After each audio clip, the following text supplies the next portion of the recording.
Many of us are struggling with our new normal, missing out on important life events during the pandemic. It can be especially difficult for some teens and adults. I spoke to Dr. Sheila Raja, a clinical psychologist and the author of the PTSD Survival Guide for Teens, for some insight. And now that social distancing has been going on for so many weeks, a lot of people are starting to worry about their mental health. What advice would you give them?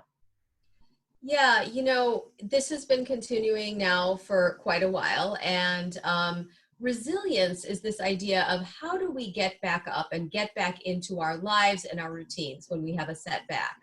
The thing is, with this kind of setback, we actually have to create new routines, right? Which is even more challenging. And for some people, they've experienced job loss or they've experienced, illness in their family. And that's, getting into what we call post-traumatic growth, which is the idea of how can we find meaning and purpose after something very serious? So, resilience takes usually a couple of weeks. Post-traumatic growth can take a lifetime. So give yourself a break if you're struggling right now. It's going to take a while. What do you tell young people, especially those like teenagers missing major milestones like graduation? Right. When we study resilient people, here's what we've learned from them. There's three things they can teach us. One, they have a high level of sort of expressing themselves, what we call emotional tolerance, which is like a muscle. It doesn't mean that they avoid their feelings. They express sadness. They express disappointment.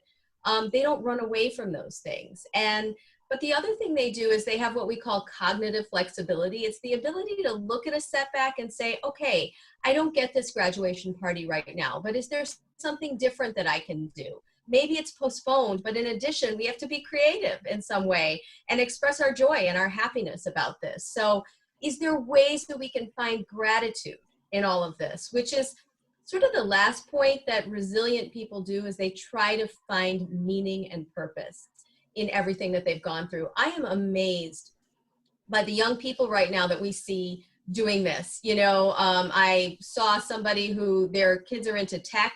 They took their 3D printer and decided to print face shields. That's amazing.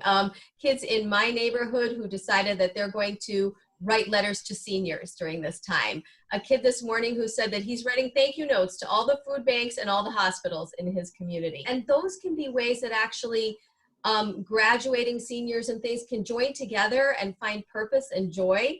It's not the celebration that we thought we were going to have. It's a different kind of celebration. It's creativity, it's gratitude, it's looking at things differently, at least for now, until we find a new normal. And Dr. Raja has some resources for you for those especially in need of help during the pandemic.